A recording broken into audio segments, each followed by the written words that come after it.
Going forward, first off, what type of recovery do you think it'll be? And before you answer, I'll tell you what I think.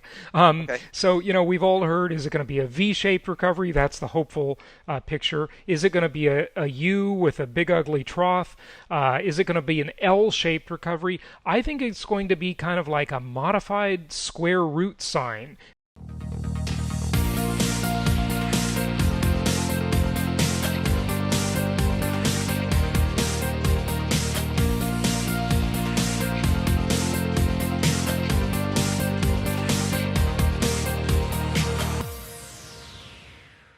Meaning that the square root sign usually, it goes down, then it goes up higher. I think this one's going to be down. It's going to be down in the V and then up, but lower than the start. I think this is a lasting issue. It's going to have a huge hangover on the economy, and I think the economy is going to shrink. I think there's going to be a form of PTSD, I hate to say, where travel isn't going to resume. It's going to be a slow slog to get back to the new normal.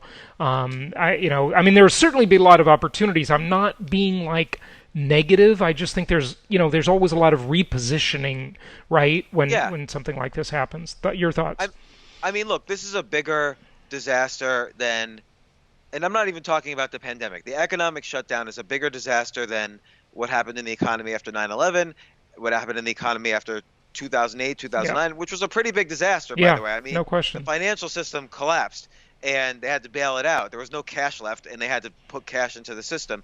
And 9/11, the country feared it was under attack, Yep. and certainly things were affected permanently, like travel and airports and our relationships with the Middle East and so on, and banking kind of changed forever after 2008 and 2009. I mean, it Yeah, was just starting to come back. if you walk into a bank now with a couple $1,000,000, instead of saying, "Hey, we're glad to have you, and by the way, here's your free toaster," it's like, "Oh, we're suspicious. You might be a terrorist or a money launderer." It's just totally the Patriot Act is the know your customers. It's just changed everything. Yeah, Yeah, it's like you have a and so a lot of scarlet things. letter on. Yeah. Yeah, and a lot of things are going to change now, and I think some of them we could probably guess about, and some of them we can't. But in terms of like, first off, what kind of it's funny just debating the different shapes. I think I'm more in your camp about how I see more of a W than a Hmm. V. Right. So we go up a little, which is what's already happened. We're kind of like at the peak of the W, and then we're going to have to go down again because Hmm. as long as you keep seeing insanity happen, those are all canaries in the coal mine. So, like what happened with the oil futures contracts 2 days ago going negative, that's never happened before. Yep. That's a little bit of insanity. Like, I even see experts being quoted in newspaper articles talking about, oh, the physical delivery of oil. Nobody wants to take your oil. These were cash settled contracts. There was no oil involved. Hmm. It was just a big insane thing that happened. But as long as there's insanity happening, there's no way that we have the enough certainty in the market to just go straight up from here, no matter what the stimulus does. Second, the stimulus is hitting, but there's nothing to hit. The economy now Yeah. is like a patient on life support. Right. This is a band-aid at best. And you have to have a living patient that's walking around before the stimulus can work. So we don't quite know for sure. We know what's going to happen, that the economy is going to wake up, but we don't know when and in how Right. many phases. And And the, and by the go way, ahead. if I just before keep your thought there, please don't forget. But what you're kind of referring to is, and we've been talking a lot about this rare malady of supply demand shock. Which sort of was. Pronounced in the 70s, and so we've seen demand destruction, obviously, but I think we're going to see supply destruction too, because, for example, oil is a great example, right? I mean, and look, at this is a prediction; it may be totally wrong, of course, but now we have demand destruction, and there's like gluts of oil, and oil's cheap, and they're having tankers store oil that they're not moving the oil, they're just storing the oil, right? It's a totally weird situation. But now these oil companies go out of business, and when things do recover, there's a lot less supply.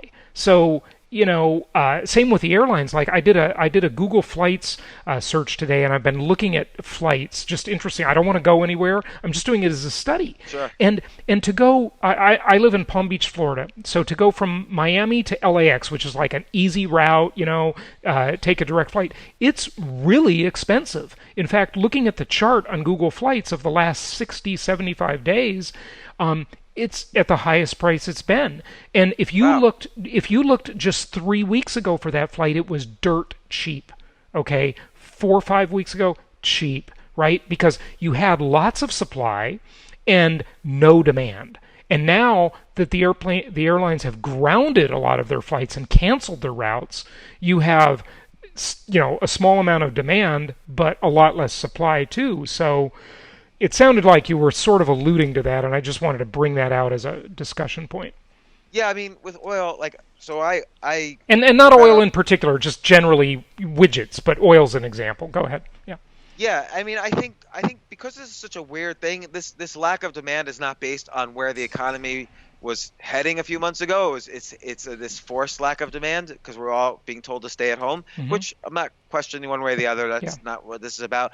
But so I own part of a private oil company, and we just stopped producing the oil. Hmm. Like we Yeah. realized there's not going to be any demand, and there was no reason to pump more oil out. Right. And we'll start pumping again when there's demand. I think that's what most oil companies are going to be doing. So I don't know if the oil companies necessarily are going to go out of business. Some places will, like, the average small business, like a restaurant, only had 16 days of cash in Hmm. the bank. They might not have gotten their small business loans. Hardly any small businesses actually got the small business I know loans. it's so So unfair. Yeah. a lot of storefront businesses are going to go out of business. A lot of small mom and pop businesses, sadly, are going to go out of business. I don't know how you really avoid that.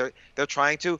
I mean, the premise of the $2.2 trillion stimulus package and then an additional 450 billion as of yesterday, the premise is that $2.5 trillion of money is not going to be spent this quarter. So that's what they've calculated. Give us that number again.